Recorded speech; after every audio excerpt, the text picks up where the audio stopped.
नमस्कार दोस्तों, बिहार संविदा कर्मियों के लिए खुशखबरी है। अब जो है बन सकेंगे हमेशा सरकारी कर्मी। इस तरीके के जो बिहार सरकार से अपडेट निकल कर आया है, जिसमें सहमति भी मिल चुकी है। क्या है पूरा जानकारी आपको देने वाले हैं। आप बिहार के किसी भी विभाग में काम कर रहे हो, स्वास्थ्य विभाग में काम कर रहे हो, बिजली विभाग में काम कर रहे हो, किसी ब्लॉक में हो, कहीं पे भी हो, किसी कलेक्ट्रेट में हो, कहीं पे भी अगर आप जॉब कर रहे हैं, संविदा से हैं, तो आपके लिए ये बहुत बड़ी खबर है। तो वीडियो को स्टार्ट करते हैं। उसके पहले आपसे रिक्वेस्ट करेंगे, अगर आप हमारे चैनल पे पहली बार आए होंगे तो चैनल को सब्सक्राइब जरूर कर लीजिएगा।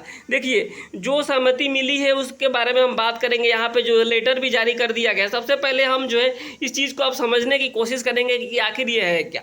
अब देखिए यहाँ पे क्या कहा जा रहा है। अब जो है संविदा यानी नियोजित कर्मियों को दोनों चरणों की परीक्षा में अधिमान्यता। यहाँ पे पूरा अपडेट समझिए। राज्य सरकार ने नियमित नियुक्ति के क्रम में समान पद पर संविदा नियोजित कर्मियों को अधिकतम उम्र में शिथिलीकरण एवं कार्य अनुभव के आधार पर अंकों की अधिमान्यता का लाभ भर्ती प्रतियोगिता परीक्षा के प्रारंभिक एवं मुख्य परीक्षा अर्थात दोनों चरणों में दी जाएगी।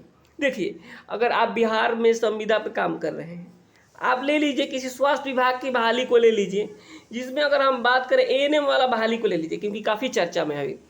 तो अगर आप 1 साल जॉब करते हैं तो आपको 5 मार्क्स मिलता है, यानी मैक्सिमम 5 सालों के लिए जो है आपको 25 मार्क्स दिए जाते हैं। यहाँ पे आप देखेंगे जो 25 मार्क्स आपको, आप एग्जाम्स में तो आप शामिल होंगे। देखिए, आप एग्जाम में शामिल होना है। उसके बाद आपका अगर मान लीजिए 30 नंबर आया और आपको जो है 5 साल का एक्सपीरियंस है, यानी 5 साल अगर आप संविदा पे काम किए हैं, तो यहाँ पे आपको 25 नंबर मिलेगा, यानी आपका नंबर कितना हो गया 55। वहीं एक जनरल कैंडिडेट है जो कि काम नहीं करता, एक्सपीरियंस नहीं है, उसको आपसे आगे निकलने के लिए आपको उसको जो है 56 नंबर लाना पड़ेगा। लेकिन आप कितना नंबर लेके आए, 30 नंबर लेके आए, तब भी आपका 55 हो गया।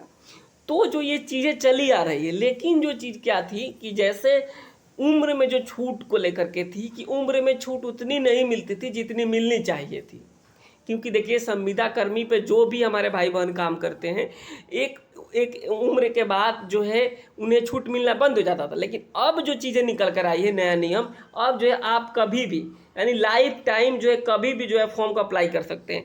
यानी उम्र की जो सीमा है, यानी जैसे आप सभी को पता है सरकारी नौकरी के लिए अगर किसी की बात करें तो 18 से 27, कहीं 29 जो यूआर कैटेगरी के लिए होता है।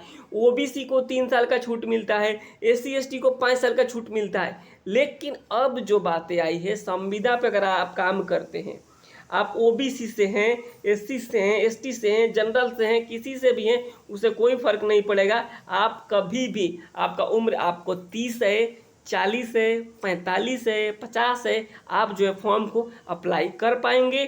कोई भी सरकारी नौकरी के लिए जो है फॉर्म निकलता है तो आपके विभाग का, इस बात को आप लोग समझिएगा। तो एक तरीके से जो उम्र को लेकर जो दी जाती है कि हम आखिरी दहलीज में हैं, इस बार नहीं हुआ तो कभी नहीं होगा, ये जो समस्या है वो ख़त्म हो गई है। इसी को लेकर लेटर जारी किया गया है। यहाँ पे आप देख लीजिए, जो है कल का ही डेट का लेटर, यहाँ पे 16/8/2024 का ही लेटर है।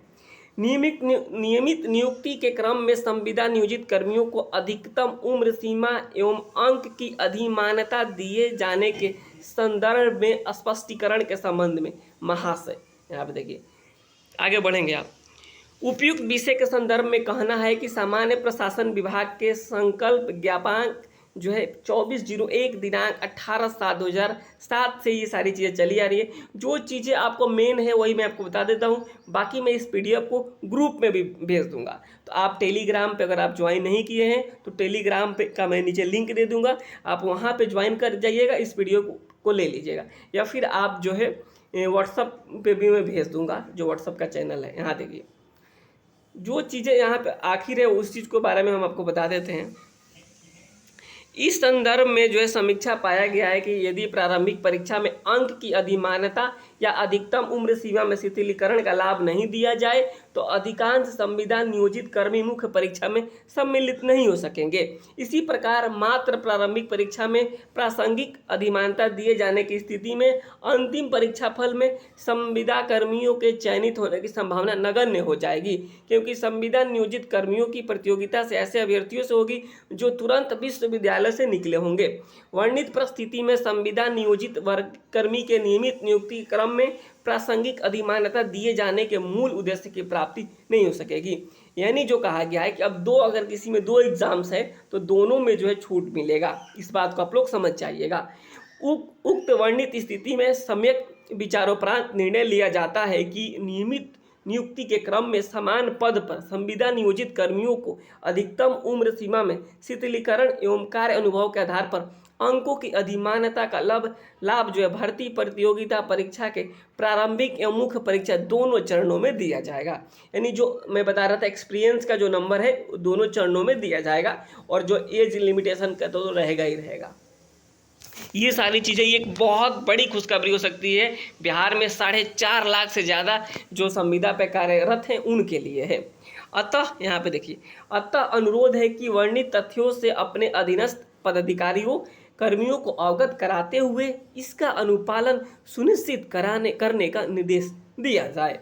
तो आप इस बात को आप लोग समझिए कि आपका जो है प्री और मेंस, अगर किसी में 2 एग्ज़ाम है प्री प्लस मेंस, तो दोनों में जो है आपको 25-25 नंबर मिलेंगे, और जो है उम्र में छूट तो मिलेगी ही मिलेगी। ये एक बहुत बड़ी अपडेट है बिहार में 4.5 लाख संविदा कर्मी के लिए, चाहे वो स्वास्थ्य विभाग में काम करते हों, इलेक्ट्रिसिटी बोर्ड में हो, किसी कलेक्ट्रेट में हो, सचिवालय में हो, ब्लॉक में हो, कहीं पे भी हो, सबके लिए ये है। फिलहाल इस वीडियो में इतना ही।